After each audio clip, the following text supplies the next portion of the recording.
खबर कुरुक्षेत्र से है, जहां कुरुक्षेत्र में 3 दिवसीय पशु मेले का आयोजन किया गया, जिसमें पहले दिन हरियाणा के शिक्षा मंत्री महिपाल डाणा मुख्य अतिथि रहे। मंत्री ने कहा कि मेला अद्भुत है और आधुनिक तकनीक अपनाकर किसान तेजी से प्रगति कर रहे हैं। उन्होंने विपक्ष पर निशाना साधते हुए कहा कि जो लोग किसानों पर आरोप लगाते हैं, उन्हें यहां आकर देखना चाहिए कि किसान अपनी पशु नस्ल सुधार रही है और अच्छी फीड दे रही है। मंत्री ने कहा कि देश और प्रदेश सरकार किसानों की आय दोगुनी करने के लिए लगातार नई योजनाएं लागू कर रही है। बहुत अद्भुत, अमेजिंग। देखिए, जो लोग ये आरोप लगाते रहते हैं किसानी को लेके गलत बयानबाजी करते रहते हैं कि किसान की इनकम, किसान का प्रोग्रेसिव ना होना, तो ये उल जुलूल बेतुकी और पॉलिटिकल बात बना के बोलते हैं। उनको आके देखना चाहिए कि भाई किसान कितना प्रोग्रेसिव किसान है। आज वो आधुनिकता को अपना के जितनी तेजी के साथ आगे बढ़ रहा है, अपनी ब्रीड की, अपनी नस्ल में जो सुधार कर रहा है, और खाली सुधार नहीं कर रहा है, बेस्ट से बेस्ट फीड, मेडिसिन और अच्छा उनको चारा खिला के एक व्यक्ति एक बढ़िया 3-4 लोगों को और रोजगार देने में सक्षम हो रहा है। बेसिकली बात तो ये है कि भाई किसान रोजगार उसको मिले, 3 लोगों को, 4 लोगों को, 5 लोगों को और रोजगार दे सके और अपनी इनकम में उसको अर्न कर सके। तो इस पशु मेले में आने के बाद पता लगता है कि देखिए शौक कितना है पशु पालने का फार्मर को। मैंने किसान से पूछा कि इसका क्या दाम हो गए, बेचने के लिए नहीं है, ये नाम के लिए है। मैंने इसकी सेवा की है, ये अच्छा दूध देगी, गौओं के लिए किसान इतना डे बाय डे संस्था बना के इतना हाईटेक हो गया है कि वो अच्छी नस्ल की गाय लेके आके और 30 से 40 किलो दूध पर डे, जिसकी कीमत कम से कम 40 रुपये केजी के हिसाब से वो नेस्ले वगैरह दूसरी जो कंपनियां हैं जो मिल्क प्रोडक्ट बनाती है उनको दे रहा है। तो मैंने पूछा कि भाई आपका खर्च क्या होगा, तो 3 से 3.5 रुपये पर केजी। एक पशु कितना चारा खाता है, बोला 30 से 35 केजी।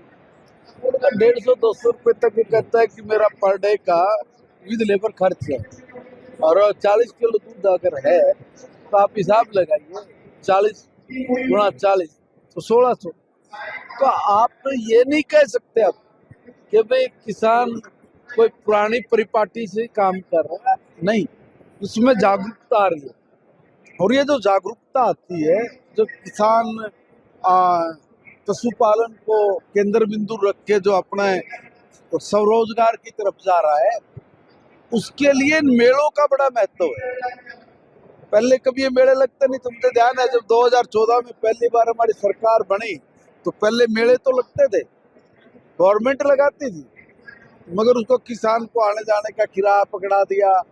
उसके लिए कोई टेंट की व्यवस्था नहीं, भोजन की व्यवस्था नहीं, कुछ नहीं, धक्के खाते थे, मगर किसान फिर भी आता था। पहली बार जब आदरणीय मनोहर लाल जी की सरकार बनी तो हमने सरकार बनते ही लार्ज स्केल पे मेलों का आयोजन किया, हर तरह की फैसिलिटी दी और किसानों को बहुत प्रोत्साहित किया। आज प्राइवेट सेक्टर के लोग भी किसानों को आगे बढ़ाने के लिए, किसानों की इनकम बढ़े, किसान अपने व्यापार को बेस्ट से बेस्ट तरीके से कर पाए, तो जो प्राइवेट आयोजन करने वाले लोग हैं उन्होंने भी किसानों को आधुनिक बनाने के लिए और अच्छी ब्रीड, अच्छी सिम्स, अच्छे चारा, अच्छी मेडिसिन, अच्छा पशु के लीवर रखने वाला समन्स, डॉक्टर, सब तरह के इंतजाम के साथ जो मेलों का आयोजन हो रहा है, इससे हमारे किसानों के बढ़ोतरी हो रही है। वो काम पकड़ रहे हैं, वो यहाँ आता है, देखता है, सीखता है, और उसके बाद जो आयोजन समिति के लोग हैं उनकी मदद लेता है। तो मुझे आगे क्या करना चाहिए, कैसे करें, अच्छी ब्रांड है यहाँ फीड्स की, मेडिसिन की, अच्छी दूध कंपनी के लोग भी हैं, अच्छे प्रोडक्ट बनाने वाले लोग भी हैं। तो यहीं पे एक छत के नीचे पूरी मार्केट किसान को मिलना, ये बड़े सौभाग्य की और सुख बात है।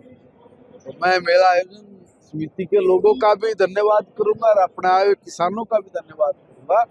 कि आप यहाँ से जो दूर दूर से किसान आए हैं, आपस में अपने विचारों का आदान प्रदान करते हैं, कहाँ पर क्या कमी है, कहाँ उन कमियों को दूर किया जा सकता है, किस तरह का रोग कब कहाँ आता है, उसके निराकरण के लिए कौन सी मेडिसिन है, किस सीजन में कैसे कब कितना फीड खाना चाहिए, दूध जो निकलता है उस दूध को बेचने के लिए उसकी मार्केटिंग, ये सब चीजों की व्यवस्था के लिए और किसान की समझ बढ़ाने के लिए बहुत जरूरी था, ये लगा है। उसके लिए मैं आयोजन समिति के लोगों का धन्यवाद करता आपको यूनिवर्सिटी की जांच के लिए कमेटी का गठन किया गया। अभी तो मेले की बात को मत डालिए, मेले की बात